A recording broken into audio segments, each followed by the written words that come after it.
кишоварзони шаҳри Турсунзода аз боди ҳавои мусоид истифода бурда имрӯз дар заминҳои аз пахта холӣ шуда шудгор мегузаронанд.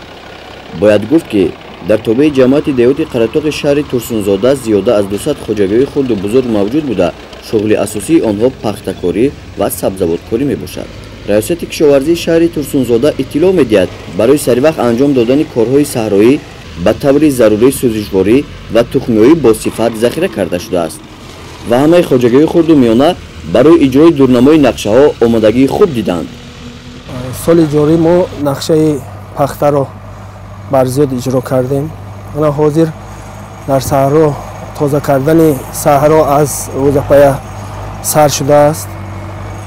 аз боду ҳавои тирамо мо истифода бурда заминҳоро тезтар тоза карда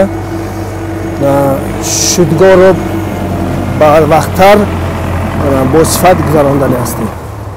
то имрӯза хоҷагӣ дар заминҳои лалмӣ зиёда аз 50 гектар кишти ғалладона гузарондааст. дар заминҳои обӣ зиёда аз қариб 30 гектар ғалла киш кардем ва киштамон давом дорад. деҳқонони ҳамаи хоҷагоҳи тобеи ҷамоати деҳоти Қаратоғи шаҳри Турсунзода баҳри омодагӣ ба кишти тирамоӣ тамоми техникаҳоро аз таъмири куллӣ бароварда ба кор сафарбар карданд. заминҳои пахта низ тоза ва ҷуфт карда мешаванд.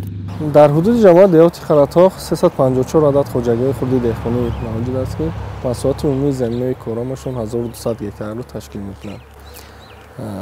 айни ҳол дар ҳудуди ҷамоат кишти тирамоҳӣ рафта истодааст.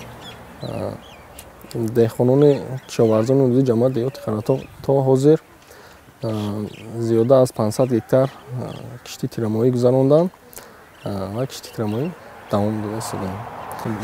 зиёда аз 300-400 гектар шудгорӣ гузаронда шуд. дар ҳудуди ҷамоат соли ҷорӣ 52 гектар пахта кишт карда шуда буд ки зиёда аз 95 тонн пахта ҷамъоварӣ кардем ва нақшҳое ки гузошта буданд иҷро кардем.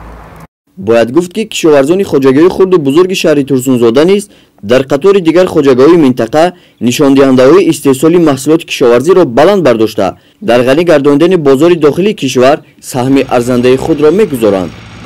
гузориши Соимур Абдурасулов, Хуршед Алимов аз шаҳри Турсунзода барои барномаи иттилооти Навӣ.